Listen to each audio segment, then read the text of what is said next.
have a very big and economically important food and agriculture system, but the foundation is ag production. And if ag production is in trouble, then our house is falling apart. And that is we can't let that happen.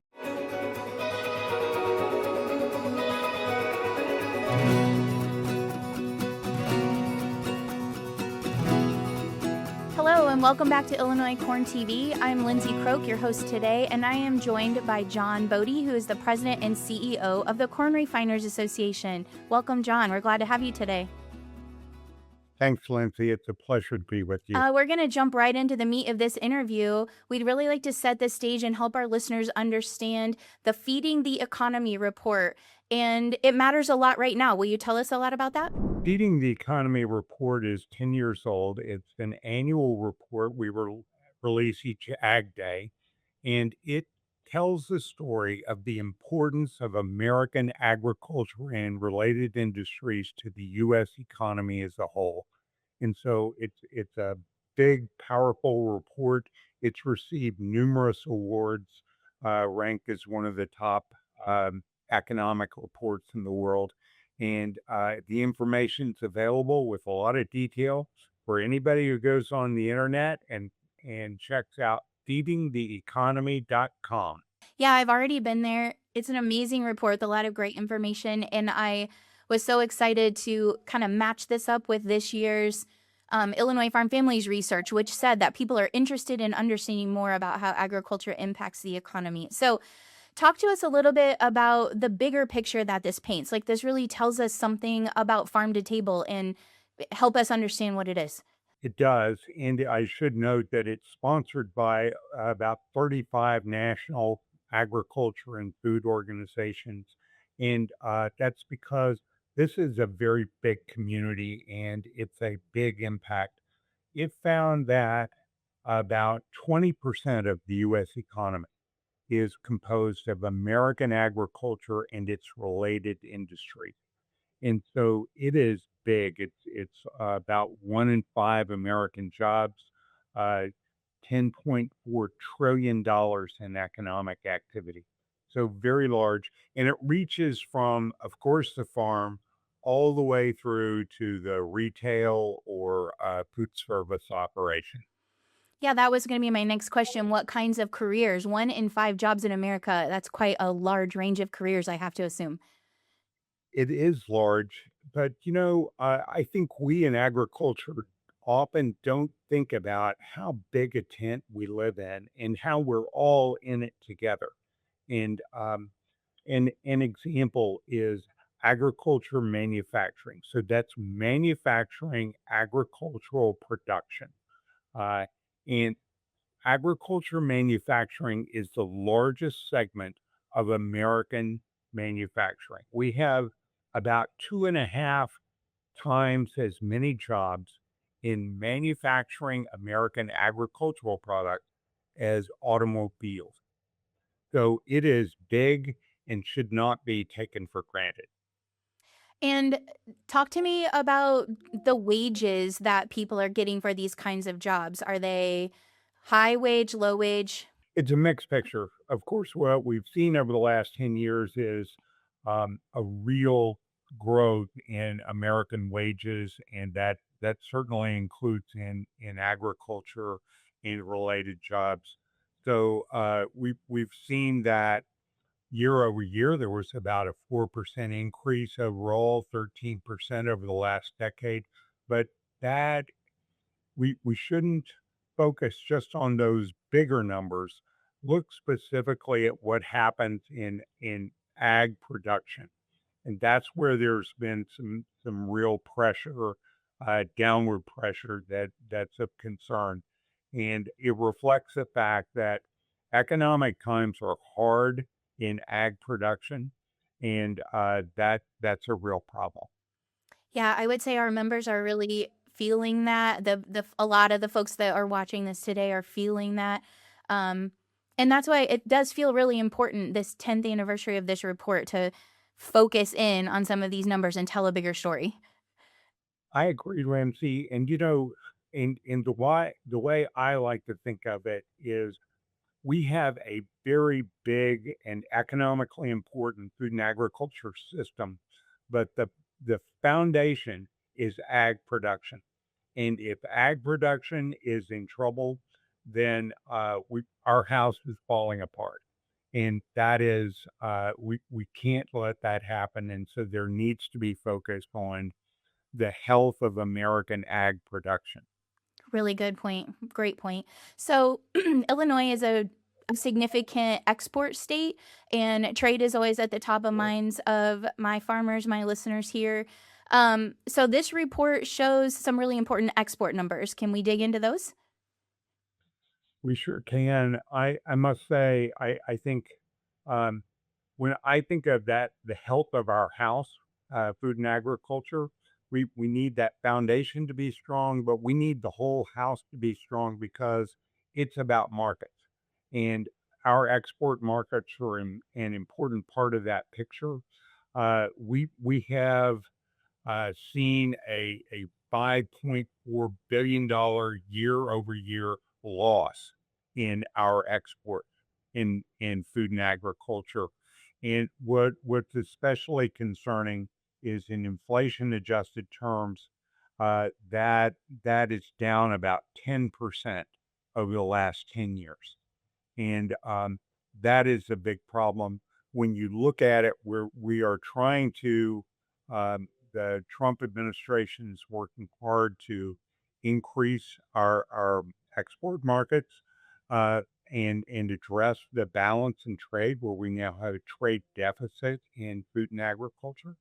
But um, most of the progress is being made on the by cutting imports, not by increasing our exports. And increasing the exports is the way that we're going to have sustainability in American agriculture. So I'm real concerned about that. I think we need to build on it. I'd also like to say that no, USMCA is a very important part of that mix. And 75% of American agriculture exports to Canada and Mexico are consumer facing products or intermediaries. So, um, shipments, so corn and soybeans are really important, but that's about one quarter of our exports. Also, what matters is corn fed beef, corn fed pork, and other consumer facing products where corn is part of the building block for that. Yeah, I was going to clarify that too, because my farmers are hearing that corn exports are up. And so I just wanted you to tell us, give us some examples of all of the agricultural products that would have been included in this number that exports are down. Yes. So, and we certainly celebrate when corn exports are up. But this is looking at agriculture and ag related products overall. So it's everything from, the corn and beans, but also the products from those. So I'm always watching Africa's corn syrup sales to Mexico is about a $500 million a year. That's important. Numerous other ingredients, but also consumer facing products like uh, uh, beef and pork, chicken, and so there are lots of products, and of course the center of the store items as well. Yeah, I was wondering about something like wine or I don't know what the export market is for wine, but something that a consumer would take and directly consume. The export market for wine is significant, and especially to Canada and Mexico. It's in trade. So much of it is the what is the shipping cost of the product, and heavier products. It tend to be more reliant on close neighbors as export markets. That all makes sense. Thank you for clarifying those numbers and helping us understand. So, as our listeners and viewers are thinking about what comes next, what's the takeaway from this report? What do you hope sticks with people? I hope that everyone recognizes We're all in it together, and we need a healthy system. So everybody from the restaurant worker and the grocery store person needs to be concerned about the health of the American farmer, and the American farmer needs to be concerned about building our market overall. And so it's our domestic markets, it is our international, our trade markets, and it's our future market. That's where we focus on it here at CRA. And by future markets, I'm talking about building the bioeconomy. There is so much opportunity for us in American agriculture writ large by growing the bioeconomy. Ethanol is a great example, but I like to think of ethanol as the point of the spear.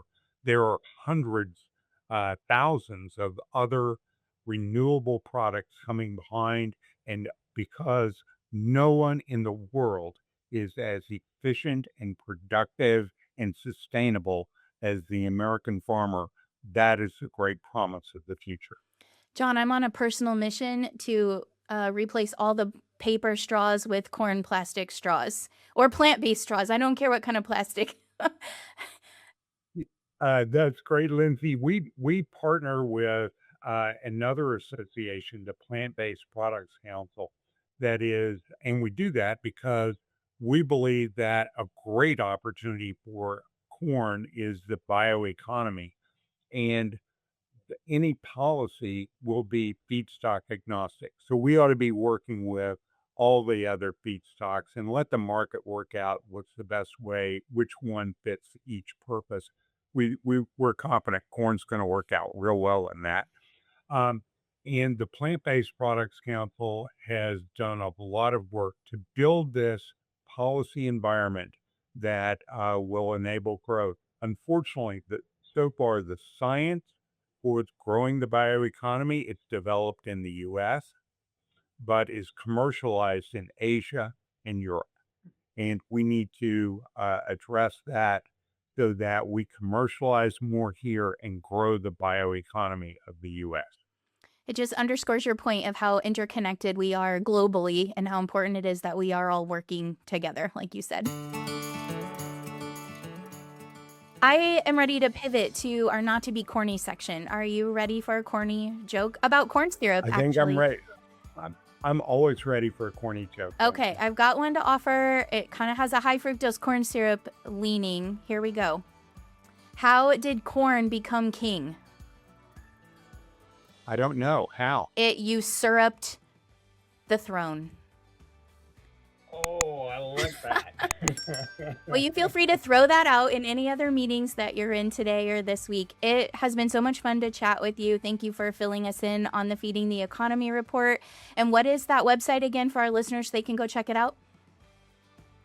feedingtheeconomy.com. What an easy website. Thank you so much, John. I hope you have a great day today.